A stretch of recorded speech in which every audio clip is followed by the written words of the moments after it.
let me see. Okay, so while we're just waiting like another minute or two, I like to be very punctual, but I will mention that next month in March, I'm doing a little bit of something that I haven't done before in I think it's the 17th, March 17th. So I'm going to do a lunch and learn like this, and the topic is going to be, what is it? 5 strategies for easier weight loss. And what's going to happen is that call you'll learn some strategies, and then the next day we'll go into a 5-day challenge. So you can actually pick up the stuff in the call and maybe practice it a little on the call. And then you have the 5 days to actually do it in your life, which I haven't done it like that before, but I think it'll be fun. And it's all mindset related stuff. Because as all of you know, I'm sure, it's mostly about our mindset. We can have the most perfect food in the house, but if the mind is not, there with it, then things don't work out as well. I feel like, did somebody drop off? Joanne left. Oh, Joanne. Yeah, she often has trouble with her internet, I think. She'll be back, I'm sure. Yeah. So I want to get started. There are about, I don't know, at least 8 or 9 other people who said they were going to come. So we'll see if people come in late. But if not, then they can watch the recording. So I would like to start by introducing Risa. As I mentioned, I think everybody was on the call. I've known Risa for almost 3 years now, and she is, first of all, just amazing. And some of you have heard her speak. The presentation or the discussion that she facilitates really is very, I think, very practical, useful stuff. And you probably read her bio of sorts, but I don't want to botch it up completely. Risa is a therapist. Are you a family therapist or relationship? I'm a marriage and family therapist by training. Okay. Yeah. So she's been doing that for many, many years. And she's also started doing coaching for people so that way she could expand out to not just Virginia. It's Virginia, right? Maryland. Maryland.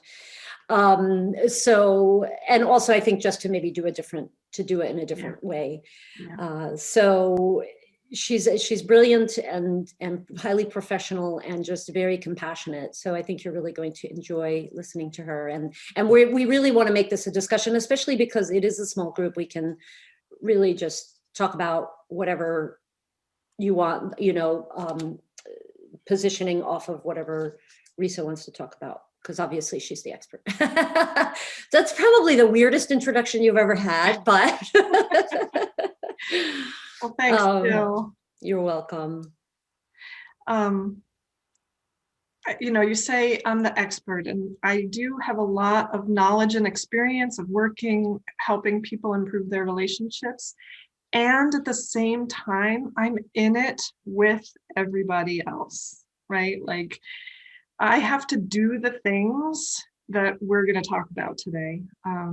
So I am in no way above it. It's a mindfulness practice that I have to do every day, a relational mindfulness practice. So Jill, when you were saying, just talking about your upcoming event in March and how so much of what it entails is mindset, it's very much the same thing around relationships. And so I talk about it in that way of a relational mindfulness that we all would benefit from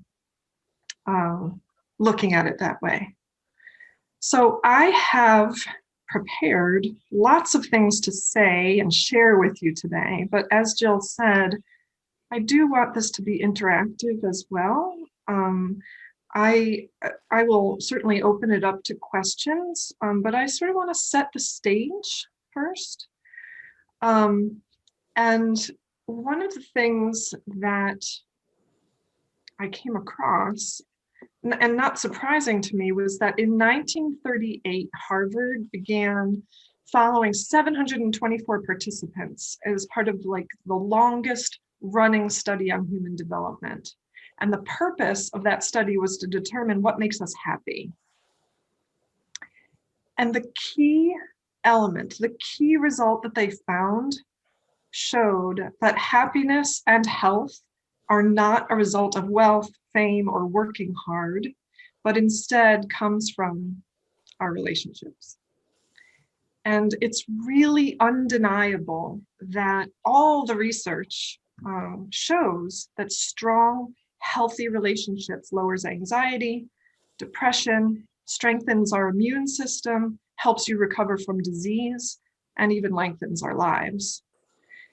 And that's one of the reasons I'm so passionate about talking about relationships and helping people with relationships. I think I share the passion that Jill has for health and nutrition, just in that realm, this realm, because it's so impactful.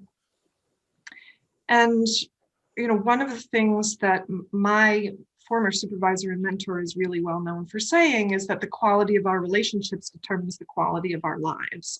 Anyone who's heard me speak before, I always reference that. A big part because that was the reason I became a marriage and family therapist to begin with, was because at a young age, I really was impacted by how much my relationships made me feel good or miserable. And it sort of took me down that path. But the thing is, while it's a great statement, no one teaches us how to improve the quality of our relationships. What exactly do we need to do, right? We all want more intimacy. We all want more trust. We all want more understanding and connection and better communication. But how do we get that? And how do we give that? I think that's another part of it. It's not just about receiving it, but about providing it. And the one place where we learn, or so I sort of relate it to computers, is where we download the information about how to relate is in the families we grow up in. And there's aspects of that for many of us that are wonderful and that we want to carry with us into our adult relationships and with our own children as we raise them. And then there are plenty of things that we want to leave behind and that don't work so well and that have a negative impact on us. And I think that the pandemic has shown us more than ever how vital our relationships are. From the smallest interactions that I really find myself missing. The smallest interactions, like, going to the coffee shop and the barista knowing what my order is and just giving me a smile or asking me about my daughter. Like, I miss those small interactions. And of course, to the more intimate connections where we are now in isolation with our families, with our spouses, with our kids 24 hours a day in a way that we've never experienced before because of social distancing. And for those of us as well who are alone in this isolation, not everybody is with family. Many are living alone, and that has a whole other dimension to it. So I will say that in further setting the stage here and talking about relationships, that as a society, we have a relationship culture crisis.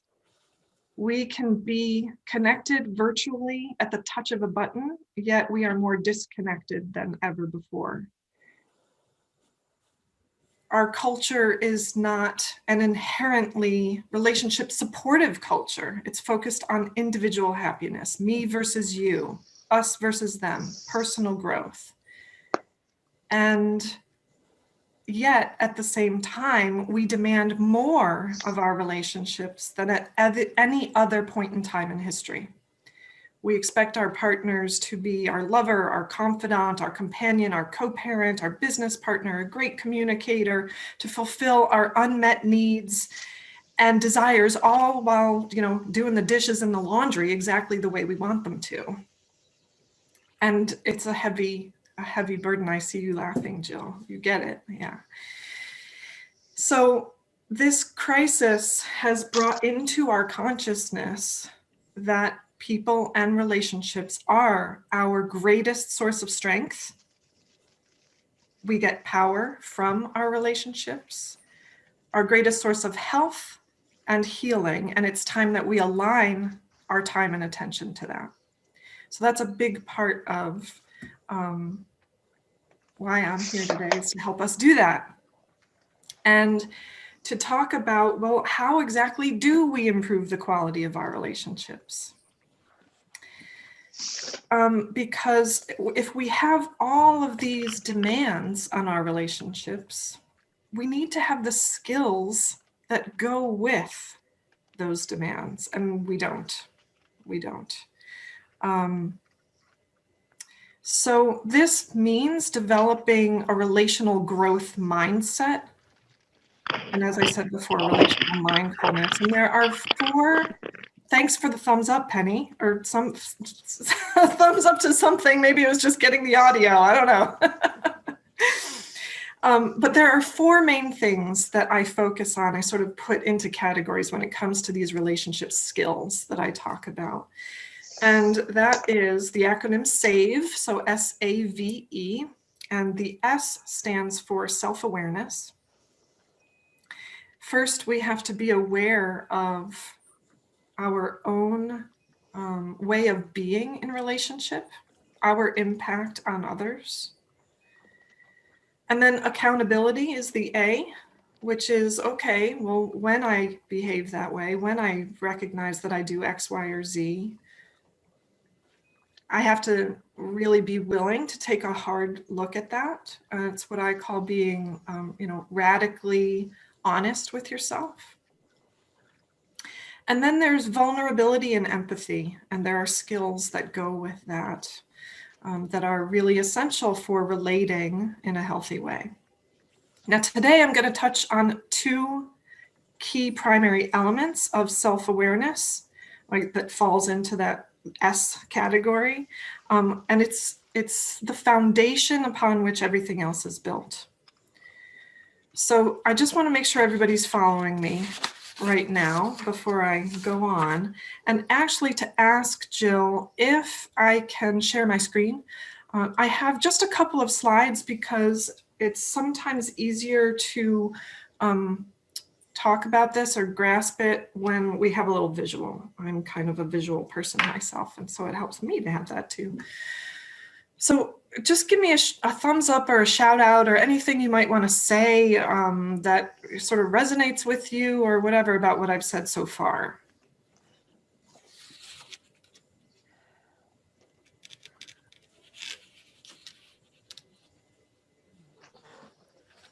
We're all good? Yeah, Marlene?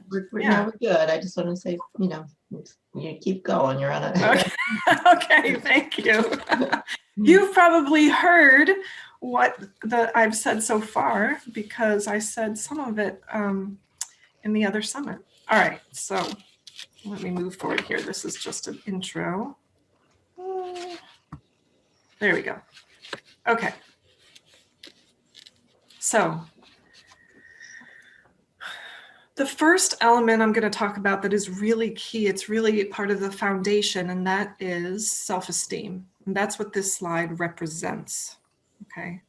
So self-esteem is something that comes from the inside out. It can't be added to or subtracted from. And it is something we are all born with the same inherent worth and value in this world, no matter where we come from, no matter where we're born, no matter what family we are born into, no matter our skin color, no matter our religion, no matter anything, we are all inherently worthy and valuable. And self-esteem is the knowledge of that.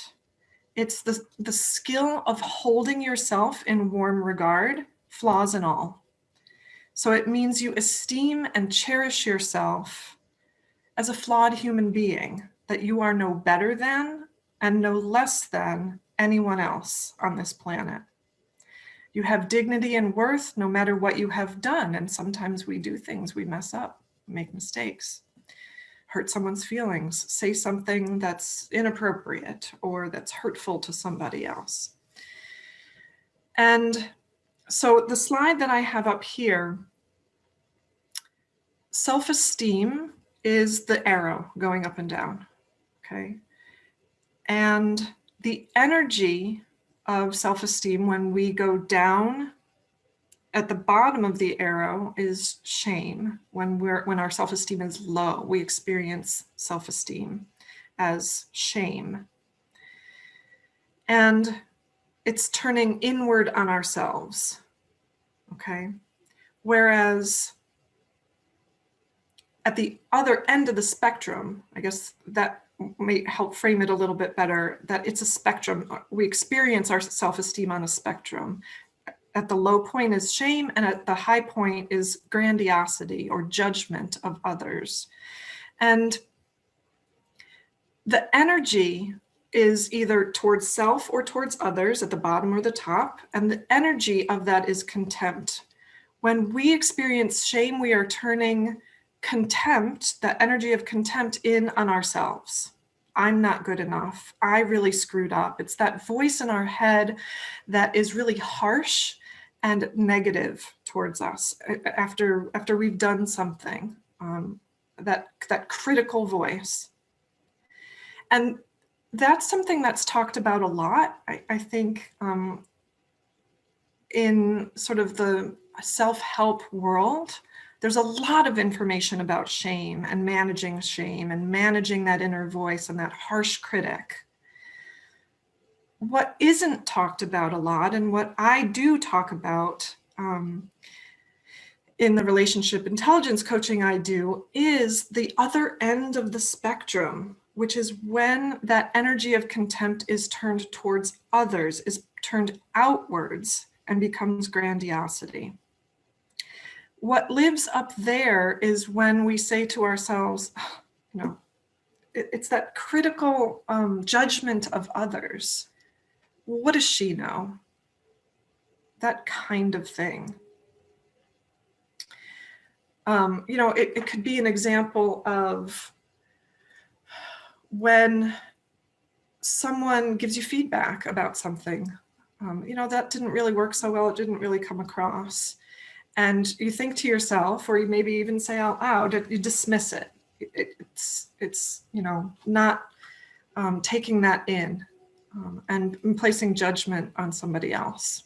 Is that clear? I need some feedback from you guys to get a sense of whether the ends of the spectrum make sense to you, and if you can think of times when you've gone down into shame and times when you have yourself or experienced someone else going up into that place of judgment. Yeah, that makes sense.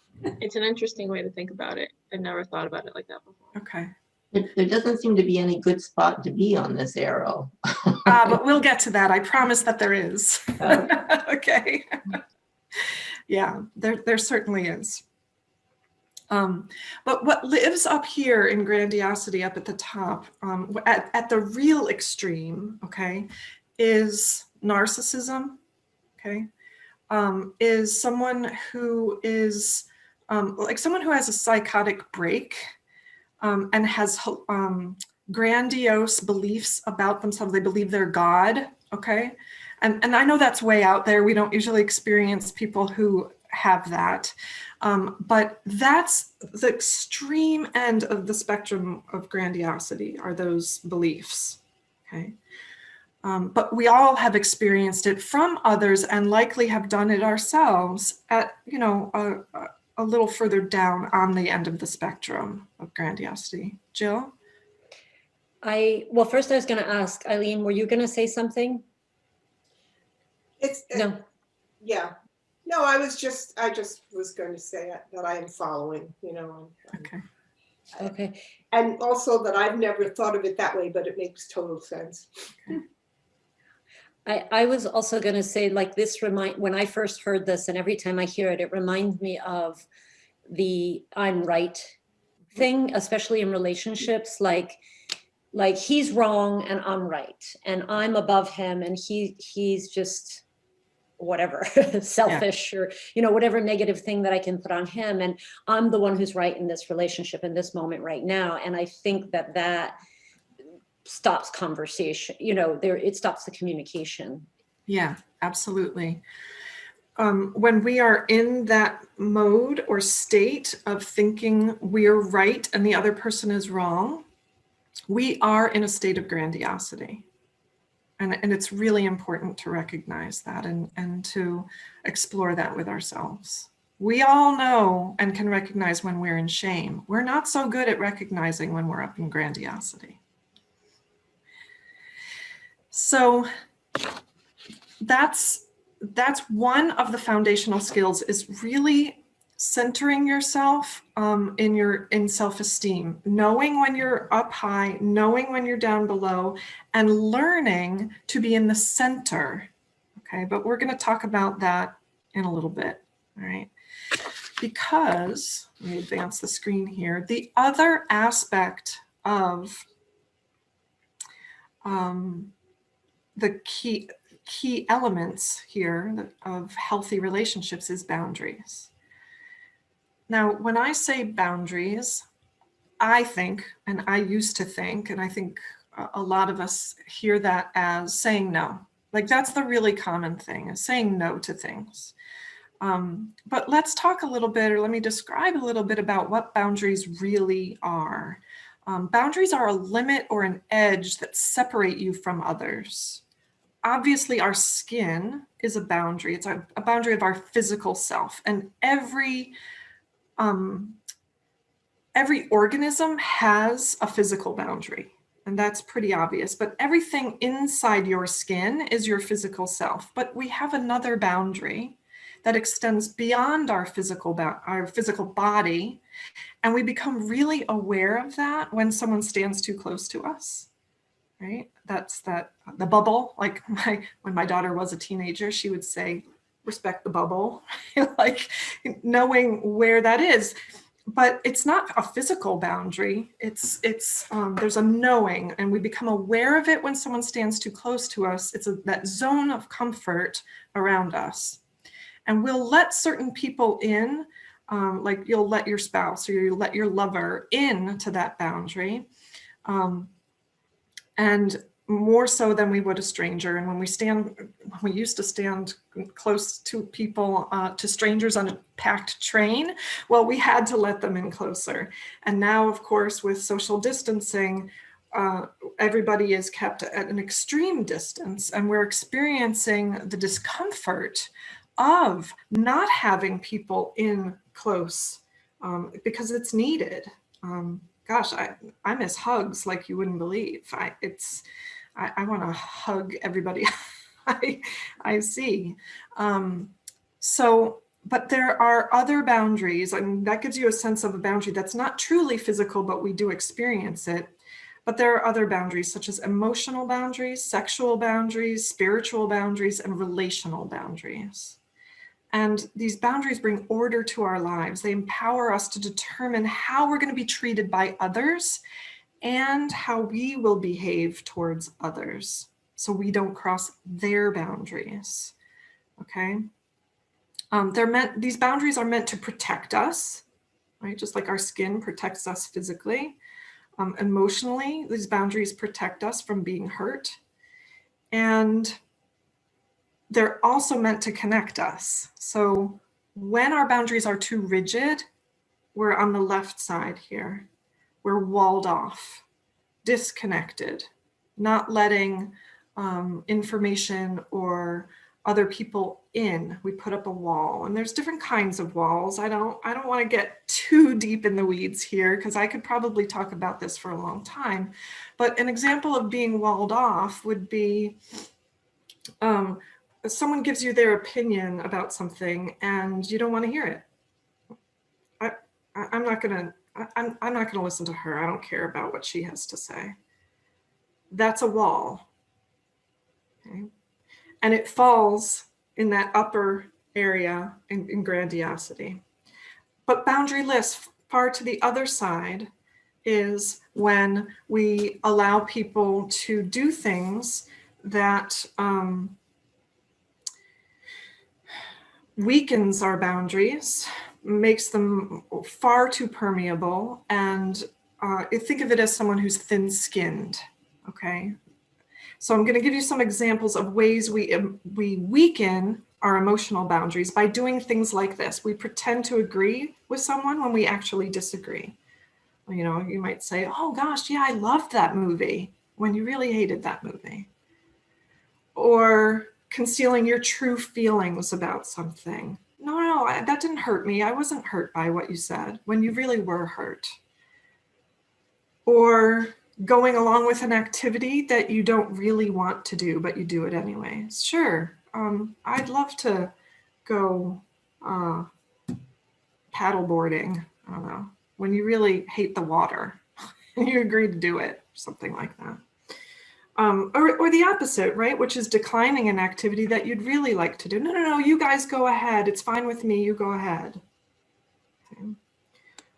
But there are even more things that weaken our emotional boundaries, like pushing yourself to your limits, beyond your limits, working too hard, working too long, doing too many things for others, not resting when you're tired, or ignoring your own needs, not eating regular healthy meals, right, Jill? I mean, this sort of certainly fits. That's a boundary. It's a really important boundary. Insufficient sleep, too little or too much time alone, too much or too little exercise. These are important boundaries to have for ourselves. It's not just about physical health. It's also about emotional boundaries. There's a connection there. Risa, there is a question in the chat Yeah. from Elizabeth. She says, I feel like my teenage sons have sharing info boundaries. Is that an example? Yeah, for sure. For sure. And our kids with social media, the boundaries around are societally and socially very weakened in that way, because social media has promoted that reduction of boundaries in that way. I think, I'm not sure, maybe Elizabeth, if can talk about, but I think she did pose the question when you were talking about walled off. Okay. So I think Sorry, she I can't see the chat, so thank you. I know. That's why yeah. So I think she meant like there are certain topics that are like off limits in terms of what they are willing to talk to her about. I'm kind of assuming that's what she meant. Okay. So maybe on the walled off side. Yeah. I think, and if I'm understanding the comment or question correctly, you know, as we raise our kids, we experience them creating boundaries from us as parents. They move into a developmental stage where they start to establish boundaries between us, that, you know, between them and their parents, in a way that they didn't when they were younger. And some of it's appropriate and some of it's not, right? And so we have to navigate that and sort of walk that fine line of helping them figure out, and for us as well, figuring out, well, where do I intervene and where do I respect their autonomy and help them develop their autonomy? Because that's our ultimate goal, is for them to be separate human beings from us, yet still connected to us, right? So, I'm glad to see that as you think about this, you're thinking about how it happens in all of your relationships, with your kids, with your spouses, with your friends, because it applies in every way. And so I'm just being mindful of our time. So let me just make the connection here, okay, between these two elements, self-esteem and boundaries. I'm just going to click forward to the next slide, because if we're going to have healthy relationships, we need to be in the center here. The center is where healthy relationships live. We are not above the other person that we're interacting with. We're not below them in terms of our self-esteem and how we view ourselves and how we talk to ourselves or how we talk to them. And of course, I don't mean just talking, but relating to them. We're not far to the left of being walled off and disconnected from them through a variety of different things. And we're not far to the right of being boundaryless and thin-skinned. Now, what this grid creates are 4 quadrants. And there are different ways of showing up in relationships that occur within these 4 quadrants. This is a lot of what we go into in the, I actually started, or will be starting, a women's relationship circle, a relationship intelligence circle, where we will go into depth with this. And I can share more information about that with anyone who wants to know. But essential to having healthy relationships is the intersection of these 2 primary elements, your self-esteem and your boundaries. It's where we are protected and connected, that I can say to you, let me give you an example. Well, I think part of this, well, no, I won't go that way. Was where you can say, well, because I think we're. I have an example. Okay, please, Jill, go ahead. Are you talking about like the quadrants, like different examples? Okay, so I immediately thought of somebody I know who I think is in the upper right quadrant of grandiose and boundaryless. So the martyr, always doing things for other people, you know, cooking a lot of food, bringing gifts, always just going, you know, I'll drive you here, I'll drive you there, but at the same time being resentful of the person and saying, well, you know, I do all of this for you and you don't appreciate it. Yeah, absolutely. That is definitely boundaryless, right? And in that right side of the grid here. And actually towards the bottom, what we call love dependent. Okay, this is someone who's desperate, who's manipulative, needy, often plays the victim and an enabler of other people, depressed, afraid, uncomfortable in their own skin, often accommodating, and taking, and at times just taking what they can get. You don't have to be all of those things to be in that quadrant. But yeah, that's a great way of describing how that particular quadrant. Now, if we were to look at the upper right, and I'll just do this briefly, it's what we call boundaryless and 1 up. This is where abuse lives, okay? It's someone who is controlling, abusive, whether it's emotionally, verbally, or sexually or physically. They're often blaming, they're very harsh. They have to fight, oftentimes is how it shows up. And what we call unbridled self-expression, like they can just say whatever's on their mind, right? That's grandiosity. Just because you think it doesn't mean it should come out your mouth. It's offensive to others when we do that. And that's what a part of what grandiosity is when we're looking at our own behavior. Is what I'm doing or saying offensive to others? And if we look over to the right, walled off and 1 up, someone over there is often shameless, avoidant, passive aggressive, can be very charming, but also what is up there is often lying. They're not accountable for their own behavior. They're irresponsible. They often come across as above the law. Like, yeah, that doesn't apply to me. It may apply to everybody else, but not to me. And view other people as not worthy, right? That's some of that grandiosity, right? Often need to be right. They act out. There's often affairs. Like I work with a lot of couples, and that's the quadrant where affairs often live. And in the last quadrant, I'll just be really quick, walled off and 1 down. This is where someone is really withdrawn, resigned, depressed, shut down, needless and wantless. Yeah, okay, whatever, do whatever you want. It doesn't matter to me. Socially isolated, I often feel hopeless, whatever I do is not going to matter. So whatever, that sort of frame of mind. And often wall off or withdraw by reading all the time, watching television, playing video games, sleeping a lot, things like that. Those are walls, right? Like if someone would be better served by connecting with someone else and is not doing that, but instead is doing these other things, that's when it's a problem. It's not that reading and watching TV are a problem, but it's when what would be more appropriate would be to connect with somebody else or talk with or reach out to somebody else.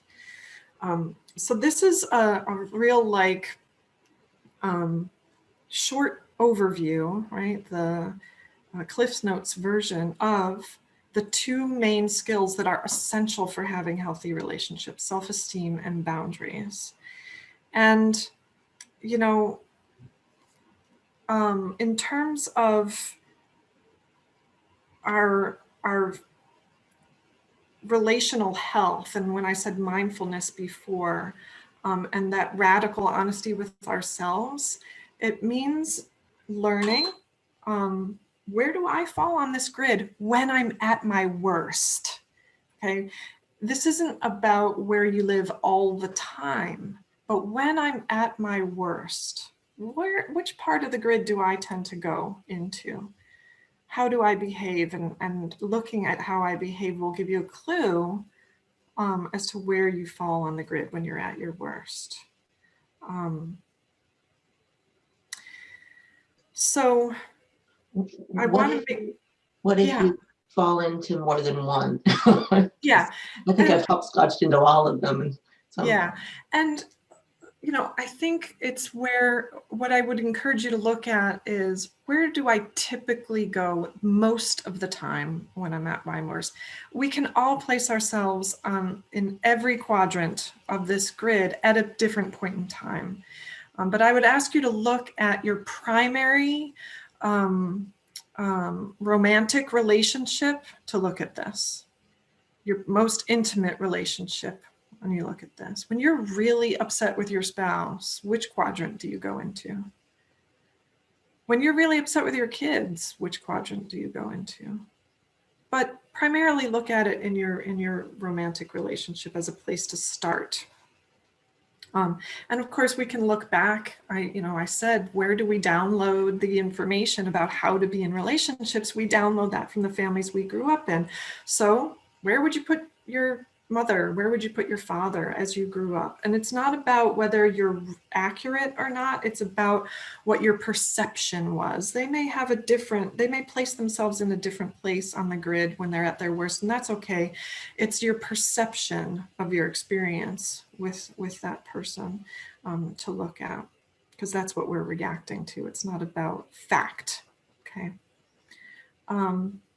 So let me just say some closing things, and then I want to open it up to questions for everybody. Let me stop sharing my screen here so I can see all of your faces. Oh, that's much better. I like talking to people, not to screens. So, in terms of physical health, the quality of our relationships is as critical as not smoking. And sorry to say this, Jill, but the research shows it's even more important than eating well or exercising, the quality of our relationships. I knew that.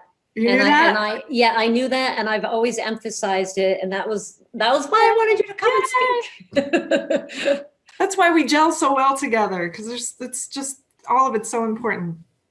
And it's all so connected. It just really is so connected. And while most of us recognize that relationships are important, our approach to building and maintaining them is passive. I'm going to say that again. Our approach to building and maintaining our relationships tends to be pretty passive. It's something we do subconsciously and without deliberate effort. And we often overlook that it requires an investment of time and effort. And part of my mission is to help people bring that into their consciousness, that you relate with other people, and especially the most important people in your lives, from a very conscious place, not from the subconscious. Because that's really true freedom when we interact with each other, not from that automatic place of being.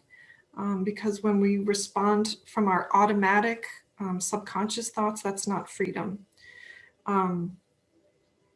So when it comes to keeping physically well, we recognize that exercise and eating well require commitment and dedication with the right tools and support, and with the right information, not the bad diets and so on. And this is a huge part of what Jill offers. And I'm encouraging all of you to adapt that similar approach to building and maintaining good relationships with accurate information. With support and with accountability. And that's what relationship intelligence coaching is. That's what my women's group is about, the Women's Circle, so that you're not getting information that is old, outdated, ineffective, and that you have support, because we need to be able to do this with other people who are doing the work as well. Question, Risa, Yeah. the circle, is that for couples as well, No. or is it just No. women? Okay. Thank you for asking that. It's actually for women. It's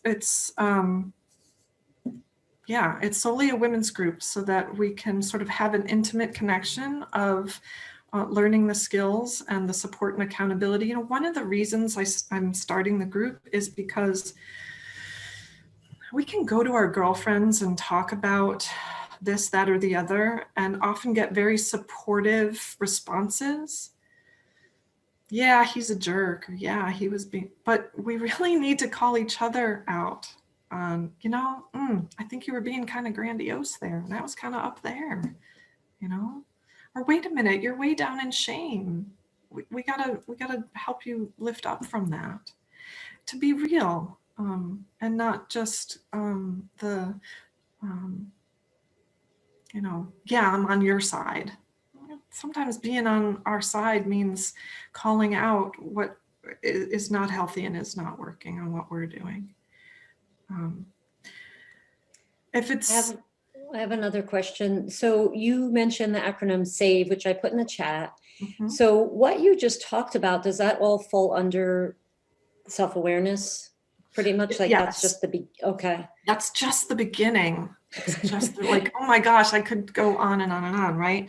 But exactly, Jill, the self-esteem and boundaries falls under self-awareness. That's where we've got to start.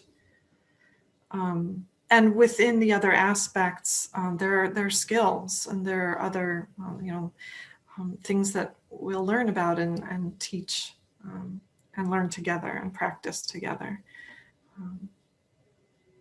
I can give you an example of one of the skills that we will be learning is how to move from complaint to request. It's really easy, and I know I do it myself, to complain, let's say to my husband, can't stand it when you do this, why did you do that?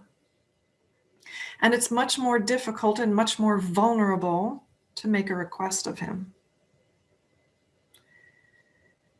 Why?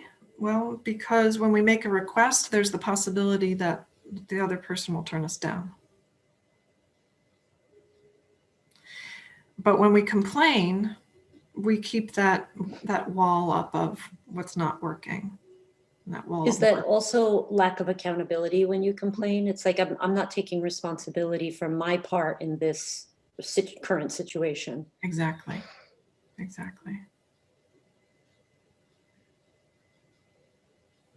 Well, does anybody have any other questions? I have a lot of questions, but I don't want to be the only person asking them. When is your group starting, Risa? Yeah, the group starts March 17th. Oh, it's the same day as the lunch and learn. But the lunch and learn's at noon, right? So we meet at 5 p.m. Eastern time. Okay. Is our group from, is it 5? Yeah, 5 to 6:30. I had to pause for a second. I've got a link that I just put in the chat for those of you who want the grid. Okay, this link is going to take you to the grid so that you have that information. It'll be much more detailed than what I put up there. It has all the information of what behaviors fall into those quadrants and some other information as well. So feel free to grab that. Do you have any tips for, like, I remember that was last year, I learned this about the grandiosity shame and then the boundaries. And I remember going home and thinking, what can I do to apply just even this piece of information right now to my relationship with my husband? I mean, I think what you've said is awareness is, I say the same thing, like awareness is the first step. Is there anything else you would say if someone wanted to start to kind of apply this? I would really encourage you to start with just observing yourself and keeping a journal, keeping a log of when you notice yourself going down into shame, whether it's thoughts in your own head about shame that are, come from shame, as well as when you go up into grandiosity, and write it down. Awareness really means learning to engage that observer part of yourself. So it's an essential step. If you don't recognize when you're doing it, then you can't take the pause that is necessary when you actually do it. So I'll give you an example. This was actually probably somewhere during the beginning of the pandemic. And my husband and I were cooking in the kitchen. We were doing it together. And I'm more the cook. He doesn't really like to cook all that much, but he'll do it with me if I ask him to. And so I had asked him to, and we were cooking, and he's usually the one chopping everything up and, my sous chef. And I, in my mind, was thinking about this cooking together as like an activity. It was like almost like a date in the house that we were doing this together. It wasn't just to get dinner on the table. For me, it was more of an activity. And he finished chopping whatever onion or whatever he was doing. And then he sat down at the kitchen table and pulled out his phone and got on his game on the phone that he plays on the phone. And I looked over at him and I said, "Oh, nice that you can sit down and leave everything to me while you play that stupid game on your phone." Right? I threw snark at him. I got snarky. Sarcasm and snark is definitely grandiosity, okay? It's not at the top, right? It's not the most grandiose thing you can do, but it is grandiosity. And to his great credit, he just paused quietly, and he didn't throw snark back at me, but that's what can often happen, right? Is we get into the mud with each other. When I behave in a way that's grandiose, well, what does it do? It invites the other person to behave grandiosely. But thankfully, he did not do that, and he just paused quietly and looked at me and set his phone down. And I paused and realized, oh, that was me really being just nasty. And I said, "I'm sorry." I realized that I really wanted this to be like a date, like an activity, and not us just getting dinner on the table. And so when you sat down to your phone without saying anything to me or asking, what do we need to do next or whatever, I got pissed and I let it out, and I shouldn't have. And he was gracious about it, give each other some grace when we screw up, right? And I wasn't gonna beat myself up over being a jerk. I was like, oh, I was a jerk. Now here's holding yourself in warm regard. This is where self-esteem comes in. Okay, I was just snarky to him. That was really nasty. I'm not going to go down into shame. I am a flawed human being. It was not a nice thing to do. I got to clean it up with him. Let me clean it up with him so we can go on with having a nice evening together, and that perhaps I can actually have my need met, which my need at that time was to have a nice little date with cooking dinner together. And that's what we went on to do. But I had to stay in that place of, okay, radical honesty. You just screwed up. You shouldn't have thrown snark at him. What you should have done instead was X, Y, Z. You know, you should have said, hey, babe, can you please not go on your phone? I really would rather you engage with me over here, even if you have nothing to do, even if you sit down and we just talk. Okay. So that's an example of what I mean. It's so interesting how we sabotage, like when you said that what you really wanted was just to have a good time. Mhm. And then if you hadn't, kind of reversed what you had Mhm. said, then it would have definitely, you would not have had a good time. Exactly. Exactly. It's so interesting. I also have another question. What is impatience? That's grandiosity as well, Yeah. right? Okay. Yeah. Yeah. I have that a lot. Why can't you find the carrots yourself in the fridge? They're right there, Yep. Oh my gosh, do you guys have any, or do you ladies, I should say, have any questions or things that you want to, we have a few more minutes left. Well, where is being overwhelmed? Can you just feel overwhelmed? There's just so much to do, so many inputs.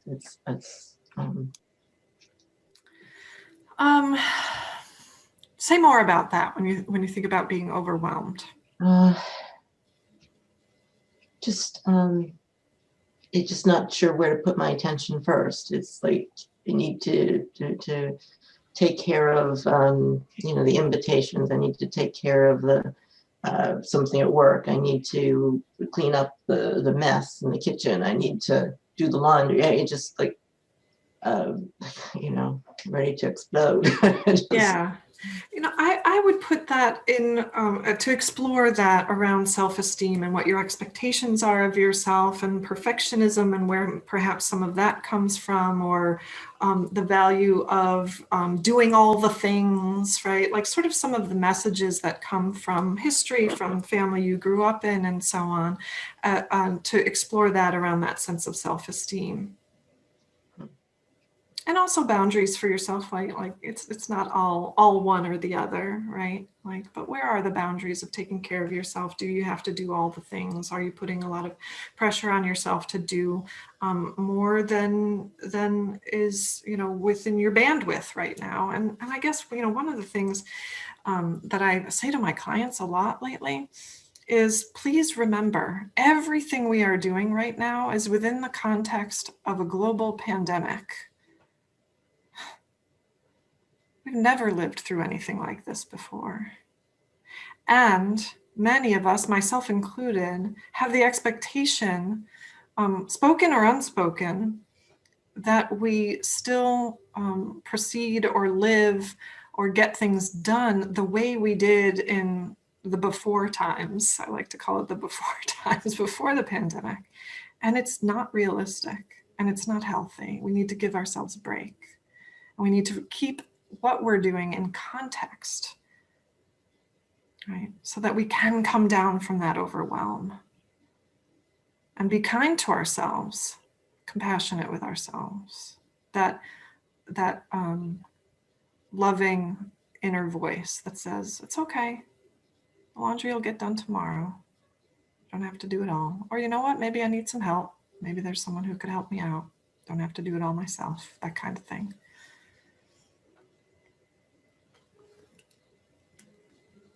What about resentment? I have trouble with where to put that, as far as shame and self-esteem. Yeah. And grandiosity. Yeah. So resentment is a tough one. I think resentment, when it comes to relationships, resentment is a cancer, right? resentment will eat a relationship from the inside out and destroy it. And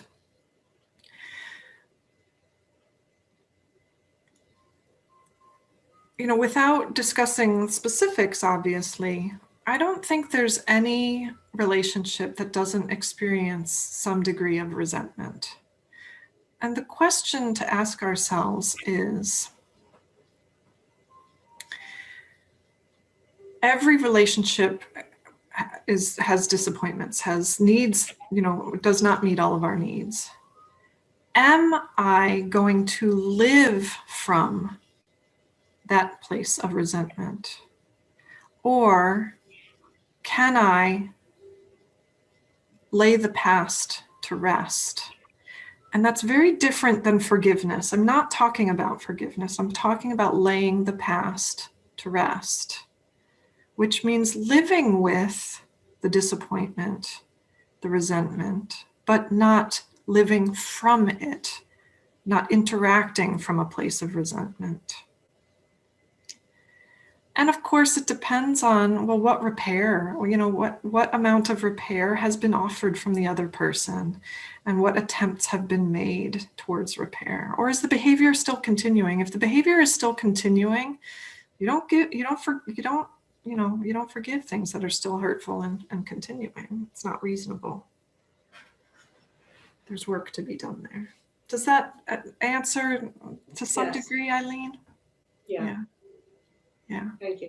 Yeah, thank you for even bringing that up, because I think a lot of us experience resentment in big ways and in small ways in our relationships and don't quite know what to do with it.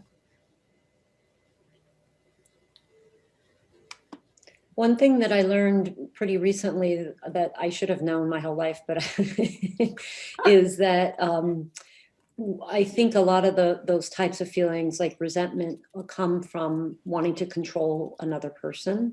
And I actually can't control anybody but myself, even though I think I want to and I can and all of that.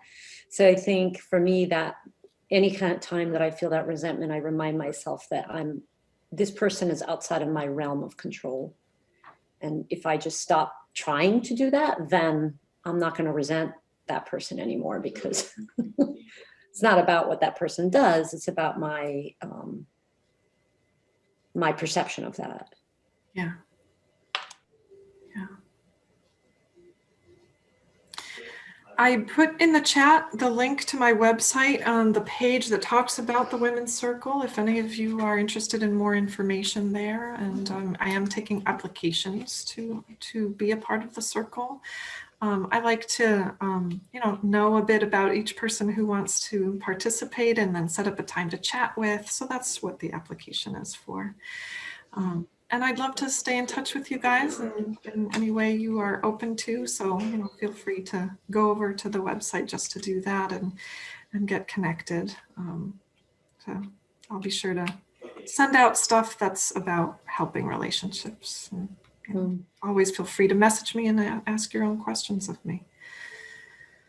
I don't think I'm on your email list. I need to do that. No, we have to fix that. I don't know how that happened. Well, it's 12:59, and so we just exactly an hour now. And Elizabeth says thank you. But she's making school and dog lunch. She has a new puppy, so. Oh, sweet. Yeah. So thank you so much, Risa, for being here and spending this hour with us. I really appreciate it. Thanks for having me, Jill. Thank you. Thank you very much. You're welcome. Nice to see all of you. Stay safe and just be well. Okay. You too. Thank you. Thank you. Bye. Bye-bye. Bye.